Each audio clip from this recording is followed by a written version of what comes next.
ഇപ്പം ഞാൻ പറയാം, മുകേഷിൻ്റെ കാര്യത്തിൽ തന്നെ ഒരു വാട്സപ്പിൻ്റെ ഒരു കാര്യമില്ലാത്ത ഒരു സീരിയസ്നെസ്സും ഇല്ലാത്ത ഒരു വാട്സപ്പിൻ്റെ ഒക്കെ എടുത്തിട്ടാണ് പറയുന്നത്. ഇപ്പോൾ ഞങ്ങളുടെ ശരിക്കും അദ്ദേഹം എന്നെ മരട് എന്ന ഫ്ലാറ്റിൽ അയാളുടെ സ്വന്തം വില്ലയിൽ എന്നെ കൊണ്ടുപോയി പ്രലോഭിച്ച് മെമ്പർഷിപ്പ് തരാമെന്ന് പറഞ്ഞ് പ്രലോഭിച്ച് എന്നെ പുള്ളിയുടെ ഫ്ലാറ്റിൽ കൊണ്ടുപോയി. അവിടെ പോയിട്ട് കൺസെൻറ്റ് ഇല്ലാതെ നമ്മളെ അബ്യൂസ് ചെയ്തിട്ട് പിന്നെ രാത്രിയാകുമ്പോൾ ഞാൻ എന്താ ചെയ്യേണ്ടത്, എനിക്ക് തന്നെ അവിടെ നിന്ന് ഇറങ്ങി ഓടിപ്പോ, ഞാനൊരു ആർട്ടിസ്റ്റാണ്, നമ്മൾ ചുമ്മാ നാണക്കടാൻ നമ്മൾ ആൾക്കാർ ഓടിക്കൂടും, എന്താ പ്രശ്നം. അപ്പോൾ നമുക്കത് എനിക്ക് അന്ന് 2 കുട്ടികളുണ്ട്, ഇപ്പോൾ സ്കൂളിൽ പഠിക്കുന്ന കുട്ടികളുണ്ട്, അവരുടെ എഡ്യൂക്കേഷനെ ബാധിക്കാൻ പാടില്ല.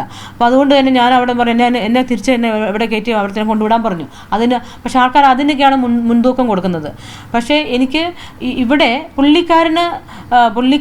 അതായത് ഞങ്ങളുടെ മ്യൂച്വൽ ആക്കുവാണ് ഇന്നിപ്പോൾ ആൾക്കാർ ചെയ്യുന്നത്. അത് ഒരിക്കലും പറ്റത്തില്ല. ഞാൻ തീർച്ചയായിട്ടും തനിയെ തന്നെ ഞാൻ ഇൻഡിവിജ്വലായിട്ട് ഞാൻ അപ്പീലിന് പോകാൻ തീരുമാനിച്ചിരിക്കുകയാണ്. കാരണം പീഡനം എപ്പോഴും ക്രൈം തന്നെയാണ്. അത് പാവപ്പെട്ടവനായാലും ശരി, മുതലാളിയായാലും ശരി, ക്രൈം തന്നെയാണ്. അതിനെക്കുറിച്ച് കൂടുതൽ അന്വേഷിക്കുക തന്നെ വേണം, ഉപ്പ് തിന്നുന്നവൻ വെള്ളം കുടിക്കുക തന്നെ വേണം എന്നാണ് ഞാൻ ഇപ്പോഴും പറയുന്നത്. മുകേഷിൻ്റെ സൈഡിൽ നിന്ന് മുകേഷ് അത് മ്യൂച്വൽ ആക്കുക, പീഡനം അല്ലായിരുന്നു മ്യൂച്വലാണെന്ന് പറഞ്ഞിട്ടുണ്ട്. ഇപ്പം ഞാൻ പറയട്ടെ, ഇപ്പം ബ്ലാക്ക് മെയിലിംഗ് എന്നൊക്കെ പുള്ളിക്കാരൻ പറയുന്നുണ്ട്, ഞാൻ അങ്ങനെ ബ്ലാക്ക് മെയിൽ ചെയ്യാനാണെങ്കിൽ ഞാൻ ഫിലിം ഫീൽഡിലുള്ള ആളാണ്. ഇപ്പം ഞാൻ ഓപ്പണായിട്ട് തന്നെ സംസാരിക്കുകയാണ്. നമ്മൾ അതായത് ഒരു 15 വർഷം മുമ്പ് ഓർത്തു ഒത്തിരി ഓപ്പർച്യൂണിറ്റി നമുക്കുണ്ട്. അപ്പോഴൊന്നും മനസ്സിലാക്കണം, ആ പീഡനം നടന്നിട്ട് പോലും ഞാൻ അദ്ദേഹത്തെ പിന്നെ കാണാൻ പോയിട്ടില്ല. പിന്നെ അതിനുശേഷം പുള്ളിക്കാരൻ ഇങ്ങനെ പല കാര്യങ്ങളൊക്കെ പറഞ്ഞു. അതിൻ്റെ കെയർ ഓഫിൽ പുള്ളിക്കാരന് ജാമ്യം കൊടുത്തതിൽ എനിക്ക് പ്രതിഷേധമുണ്ട്.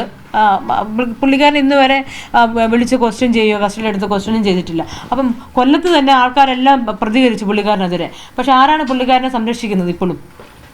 അതാണ് ആ പുള്ളിക്കാരൻ അനുവദിച്ചിട്ടുണ്ട്. അത് കുഴപ്പമില്ല, നമ്മൾ കുറ്റവിമുക്തനാവുന്നില്ല. പക്ഷേ നമുക്ക് അപ്പീലിന് പോകാമല്ലോ. അതാരാണ് തടഞ്ഞത്? അതാണ് ഞാൻ അറിയാം. അതെന്തുകൊണ്ട് ആ സമ്മർദ്ദത്തിന് വഴങ്ങേണ്ടതായിട്ട് വന്നു നമ്മുടെ ഒഫീഷ്യൽസിന്, SITക്ക് ഉണ്ട്. എന്തുകൊണ്ട് ഇങ്ങനെ ഒരു വലിയൊരു ഇതായിട്ട് എന്തുകൊണ്ട് പുള്ളിക്കാരനെ ക്വസ്റ്റ്യൻ ചെയ്യുന്നില്ല? ഇപ്പോൾ തെളിവുകൾ വേണം. ഒക്കെ ഞാൻ മാക്സിമം തെളിവുകൾ കൊടുത്തിട്ടുണ്ട്. ഞാൻ 13 ദിവസം ഞാൻ നിലം തൊടാതെ നിന്ന് ഞാൻ അവരോടൊപ്പം കോപ്പറേറ്റ് ചെയ്ത് നിൽക്കുക. അവർക്കെല്ലാം തെളിവുകളും കൊടുത്തും പറഞ്ഞു എല്ലാം. എന്നിട്ട് എന്തുകൊണ്ട് പുള്ളിക്കാരനെ ക്വസ്റ്റ്യൻ ചെയ്യുന്നില്ല?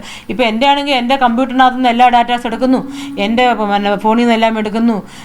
ഇത് വാദിയിൽ നിന്നാണ് ഇതിലെടുക്കുന്നത്. എന്തുകൊണ്ട് പ്രതിയിൽ നിന്ന് എടുക്കുന്നില്ല?